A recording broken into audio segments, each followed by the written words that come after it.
just one more part of it, which is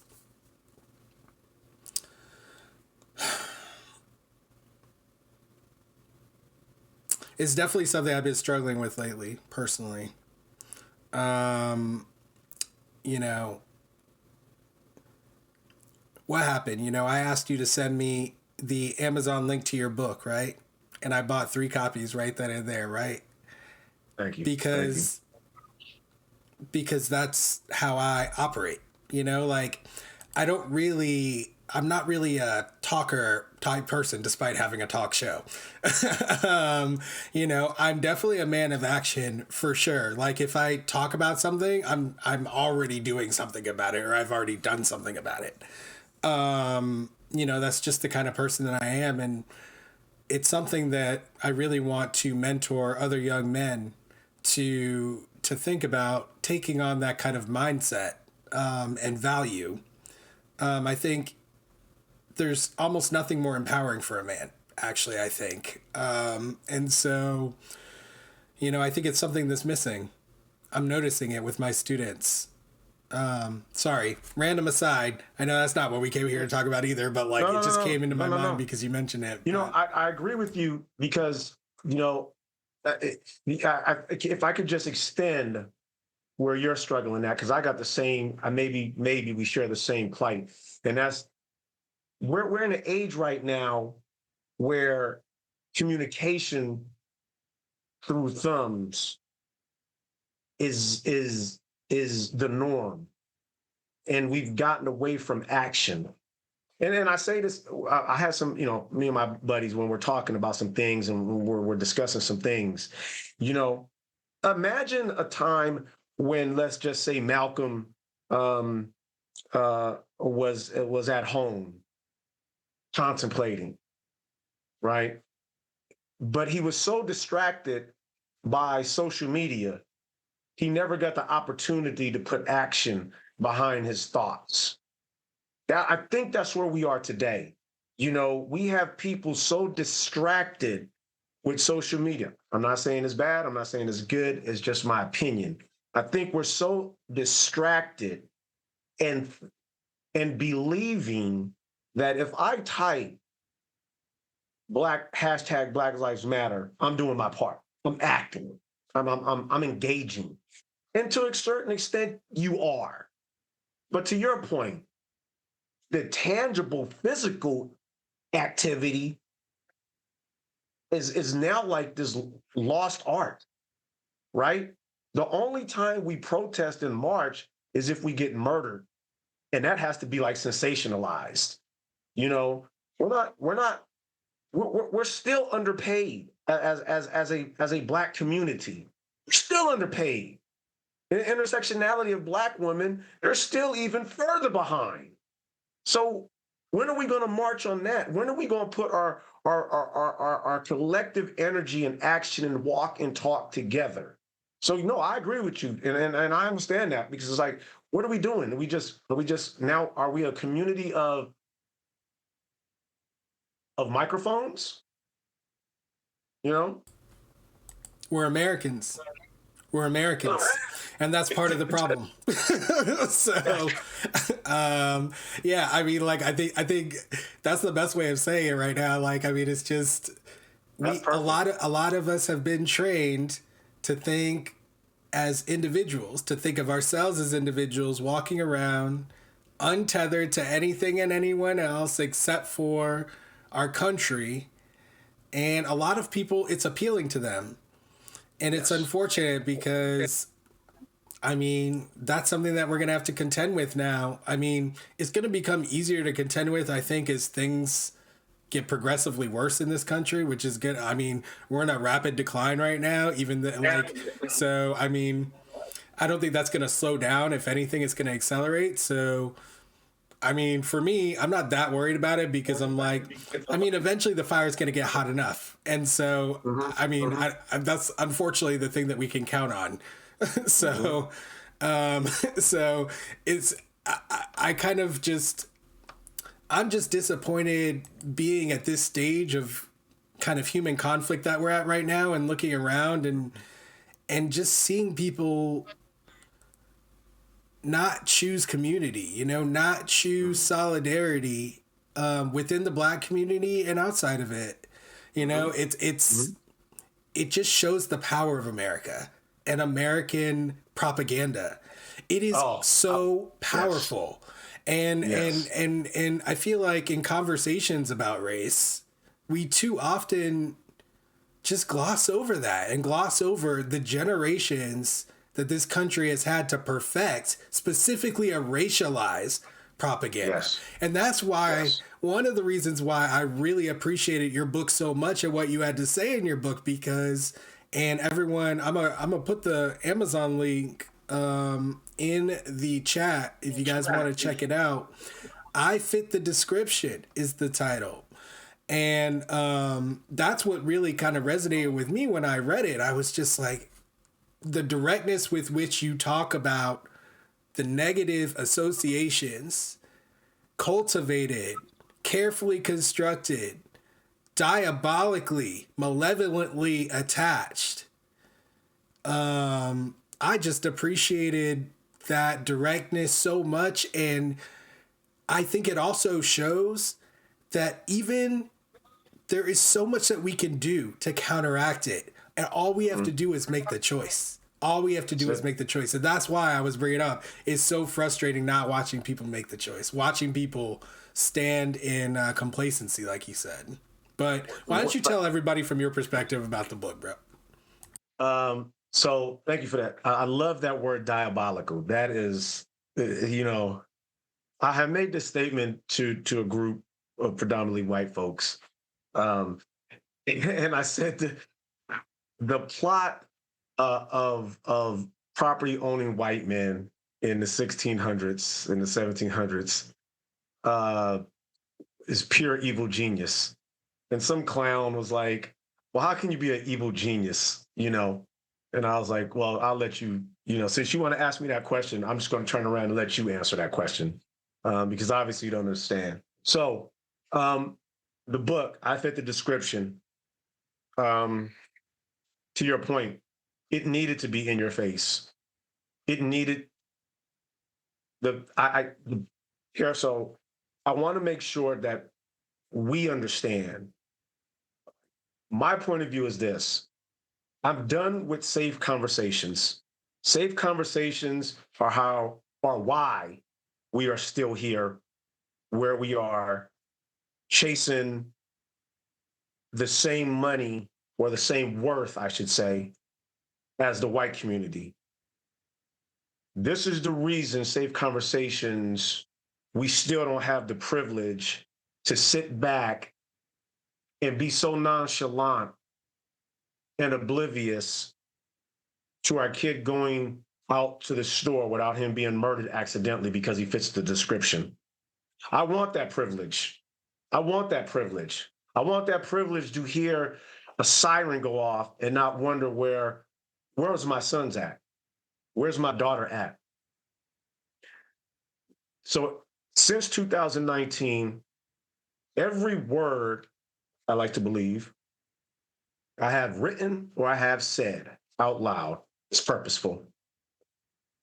There's a reason behind that.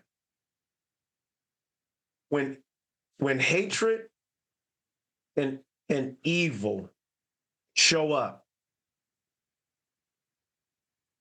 they're not indiscriminate. They're purposeful. They're particular with their insults, and they're particular with the people that they're insulting. So I cannot stand here and cast a wide net in return.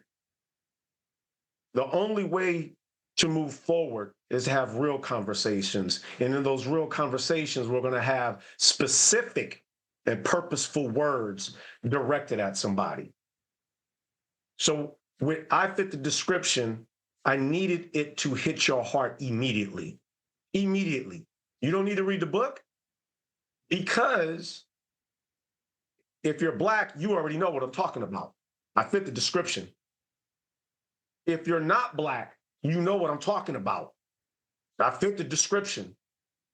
They fit the description. My sons were not allowed to have dreads and wear long white t-shirts while they lived in my house, because there was no way that I was going to allow any law enforcement officer to murder them under the pretense of they fit the description. And under that pretense, all that is there racial bias.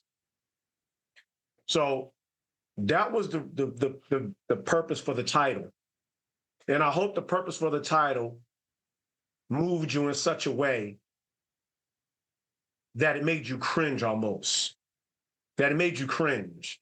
Like, damn, this is what Black men have come to? Just fit into the description? This is what we are? This is what you think we are? We are so much more than that. But since the beginning of this human trafficking, because that's what it was, since this beginning, the way you beat a man down is to keep telling him how horrible he is. So many things have happened, and I've talked to so many wonderful people since 2019. And this wonderful Black lady, me and her had a conversation. And this is what moved me. And I don't want to give all of her information away, but long story short, her husband and her has separated. Judge says, hey, listen, he gets 50, you guys got to split the time with the children. This Black woman looked at the judge and said, he can't love my child like I do. We are in our own community saying that this Black man who you had children with can't love his child like you do. We have been so removed from that. We have been designed and built up in this image of a Eurocentric thought process, ideation, to get so ingrained in us that our own people don't think we know how to love, that we can only do one thing, and that's be intimidating, violent, boisterous, dangerous, all of these negative adjectives, right? And so when I was working with the school district and talking to these wonderful young men, and I'm thinking to myself, you only know what you know. You only know what you know. On my block, I was raised in East Oakland. There wasn't a city council member. There wasn't an author. There wasn't a law professor. There wasn't a chancellor. So what do I know? But I like math. I'm good at math. I was in pre-cal in the 10th grade. But I removed myself from that class because there was nobody. I was the only Black kid in the pre-cal class, and I was like, I'm not going to be in there with them. You know what I'm saying? But I like math. So how come no one introduced me to being a hedge fund manager or got me into finance? Something like that. And so the purpose of the book was to redirect our paths for young Black men and understand how our interests could benefit us in our path to success. So the great Dr. Martin Luther King Jr. spoke, I believe it was to some Baltimore students or Philadelphia, when he talked about the blueprint. You have to have a blueprint to know where you're going. A lot of our young Black men, the blueprint is already written when they get in the second grade and they can't read. And so now they're put on this path, and we all know what path that is. It's the pipeline, right? Somewhere in there needs to be an injection or an introduction of alternatives of my energy, okay? Well, I don't know what that is, but if you take the time to talk to me, because I'm only 7 years old or I'm only 10 years old, if you introduce me to some things, maybe I might can tell you and explain to you, oh, you know what? I like building cars. I like building airplanes. I like digging in the dirt and kind of see how, the rocks are made.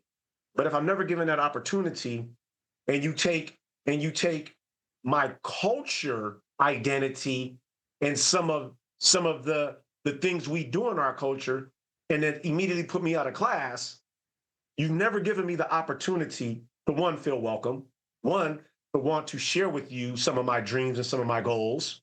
And so I never get the chance to learn how to be a chancellor. I never get the chance to see how robotics work, you know? So again, that was the purpose of the book, was for me. And I got to say this is my first time ever doing anything like this. I've never written a book. I don't consider myself an author. Um, I just needed to get this out and move somebody's soul to say, wow, Black men are so much more than that. Because it's so easy to sit up in your privileged house. You've never had a Black person in your house. All you hear is what you choose to hear from any media source. And then you build this picture of a Black man. And that person that I hope this book, and again, I'm not trying to change anybody's mind. I'm just trying to spark your thought process, right? So I got to say this before I shut up here. I gave the book to a local law enforcement supervisor, and he says, after about 2 or 3 weeks, he says, "Hey man," he's a white guy. Me and we've had great conversations over the past 2 years, and he says, your book is raising a lot of eyebrows and starting a lot of conversations. I said, my job is done then. My job is done.